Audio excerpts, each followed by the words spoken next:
Hello everyone, welcome to my channel Dipti Deepam World NCERT Solution Class 6 Decimals Exercise 8.1 page number 168 का हम 5th number question कर रहे थे। अब तक हमने इसके 4 सम्स ऑलरेडी सॉल्व कर चुके हैं।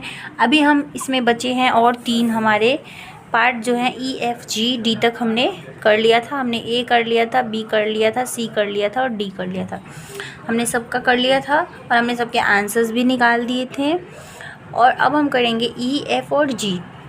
सो आई होप सो अब तक हमने जो वीडियो बनाया आपको अच्छे से समझ में आया होगा, सारे सम अच्छे से समझ में आए होंगे और आपको पसंद भी आया होगा। अगर आप मेरे चैनल पर पहली बार आए तो प्लीज़ मेरे चैनल को सब्सक्राइब करें, बेल आइकन दबाएं ताकि मेरे नोटिफिकेशन आपको मिलते रहें। तो चलिए स्टार्ट करते हैं क्वेश्चन नंबर 5 का ई पार्ट। देखिए क्या है, 13.7 है, ठीक है। यहाँ पे एक नंबर के पहले क्या दिया गया है, पॉइंट यानी डेसिमल से। एक नंबर के पहले हमारा यहाँ पे क्या है, डेसिमल दिया हुआ है।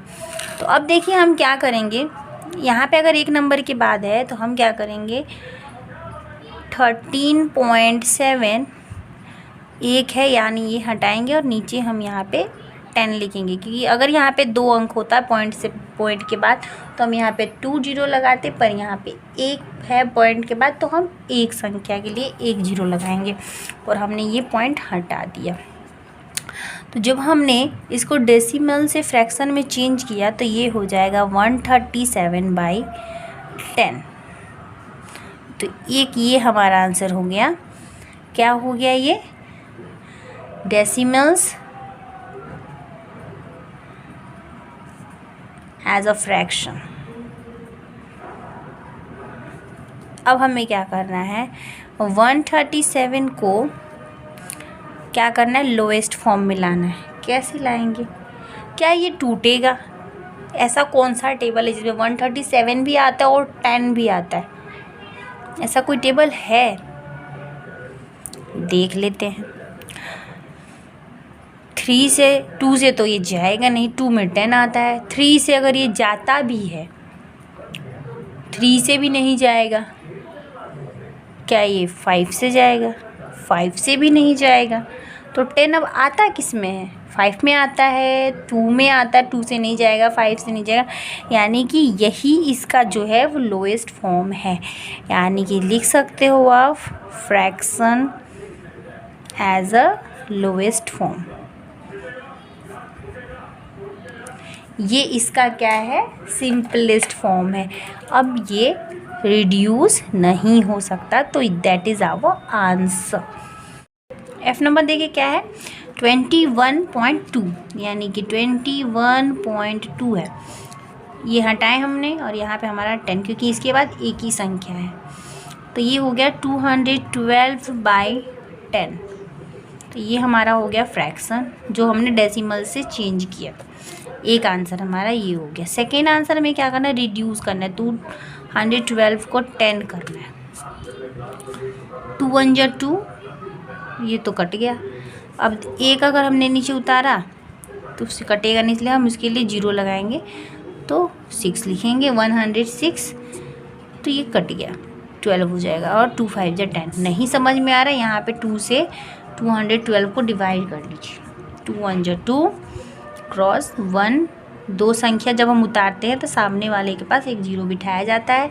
2 6 जा 12 क्रॉस, यानी आंसर आएगा 106।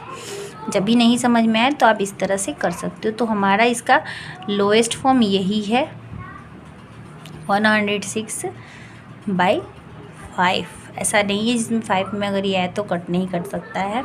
सो ये हमारा आंसर हो जाएगा। तो आंसर क्या आया हमारा, 212/10 और 106/5। ये हमारा आंसर हो गया। क्लियर। तो जी पार्ट में क्या दिया हुआ है आपका, 6.4 दिया है। तो देखिए यहाँ भी एक है, यानी 64 हमने यहाँ से ये हटाया तो 10। अभी तक हमने जो भी फ्रैक्शंस किए थे 10 वाले किए थे तो बहुत इजीली कर देते थे। अगर नीचे हमारा जो रहता है फ्रैक्शन चेंज रहता है, जैसे 2 रहता है 5 रहता है, तो उसे हमें क्या करना पड़ता है, बनाना पड़ता था। तो यहाँ पे सारे जितने भी फ्रैक्शंस दे रखा है, चाहे वो तोड़ना हो डेसिमल फॉर्म से या फिर उसे लोएस्ट फॉर्म बनाना है, तो सारे हमारे क्या आने के बाद चेंज जब हो रहे हैं तो उनके सारे देखिए चेंज हो जा रहे हैं। ये भी देखिए चेंज होकर नीचे 5 आ गया है। तो यहाँ पे वो चीज़ नहीं है। यहाँ पे जितने भी हमारे संख्या दे रखा है, पूरा सम जितना 5 नंबर पे गया था, सबके नीचे हमारा 10 ही आ रहा था। बाकी हम जब उसको रिड्यूस कर रहे थे तो रिड्यूस करने के बाद उसका हमारा डिनोमिनेटर चेंज आ रहा था, लेकिन जितना सम दिया था सबका डिनोमिनेटर 10 ही था। आपने ये चीज़ नोटिस किया होगा। क्यों 10 था? क्योंकि हम वहाँ से डेसिमल्स को हटा रहे थे। जब हम डेसिमल्स को रिमूव करते हैं तो हमारा नीचे क्या होगा, वही संख्या जब चेंज होगी। जैसे यहाँ पे 6.4 दिया था तो 10 क्यों हो रहा था, सारे इसीलिए 10 हो रहे थे क्योंकि हम यहाँ से जब हटाते हैं तो उसके लिए हमारा क्या है, वहाँ पे 0 लग जाता है और 1 तो एटलीस्ट हमारे पास रहता ही है।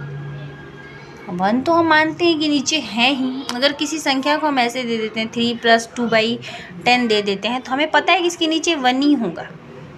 तो उसी तरह से जब ये कोई संख्या दी हुई होती है तो क्या है, इसके नीचे हमें पता है कि 1 है। तो हम अब क्या करते हैं, यहाँ से जब हम इसको हटाते हैं तो इसके आगे 0 लगा देते हैं, बस और कुछ नहीं। इसे हम हटाते हैं तो उसके लिए हम 0 लगा के तो हम इसका क्या करते हैं, फ्रैक्शन बनाते हैं। तो 64/10 होता है। ऐसा नहीं कि अकस्मात 1 आता है, ऐसा कुछ नहीं, क्योंकि हमें ये पता है कि सारी संख्या जितनी होती हैं उनके नीचे एज इट इज़ हम अज्यूम करते हैं कि वहाँ पे 1 ही है, तो 1 रहता ही है। सो अगर कोई बच्चा इसकी वजह से कंफ्यूज हो रहा होगा तो उनका भी कंफ्यूजन यहाँ पे क्लियर हो रहा है। ठीक है, तो चलिए ये हो गया हमारा सवाल। अब हमें इसे क्या करना है, रिड्यूस करके लोएस्ट फॉर्म लाना है। तो देखिए 2 3 × 6, 2 2 × 4, 2 5 × 10, कट गया। और भी हो सकता है ये 16 हो जाएगा, लेकिन हमें क्या करना है, एक ही बार करना है। तो 32/5 होगा। अब कोई ऐसा टेबल है जिसमें आता है, नहीं आता है, तो ये हमारा क्या होगा, आंसर हो जाएगा। तो इसका आंसर हमारा क्या आया, 64/10 और 32/5। ये हमारा लोएस्ट फॉर्म था आंसर। क्लियर हो गया। इस तरह से हमने सारे सम सॉल्व करिए। अब चलिए मैं ए से लेके पूरा आपको एफ तक के पूरे आंसर्स दिखाती हूँ।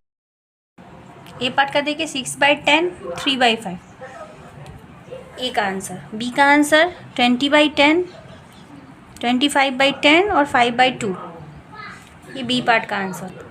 सी पार्ट का आंसर 10/10, 1।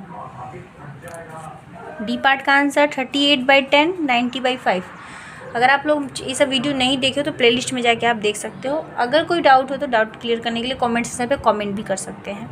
ऐसा हो कि किसी बच्चे ने वीडियो नहीं तो प्लेलिस्ट में आप देख सकते हो।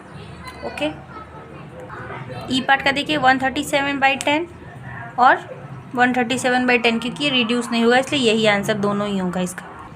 एफ पार्ट का आंसर 212/10, 106/5, ये 2 आंसर इसके। और जी नंबर का आंसर 64/10 और 32/5। सो इस तरह से हमने सारे सम्स ए से लेके एफ तक कंप्लीट कर लिया। आई होप सो आपको वीडियो अच्छे समझ में तो प्लीज़ लाइक करें, शेयर करें और प्लीज़ वीडियो को फुल वॉच करें। कोई भी डाउट हो तो कमेंट सेक्शन पे कमेंट करें और प्लेलिस्ट में जाके आप अपना पूरा वीडियो फुल वॉच कर सकते हैं। सारे पार्ट बाय पार्ट बने हुए हैं। तब तक हम मिलेंगे फिर नेक्स्ट वीडियो में। Bye bye.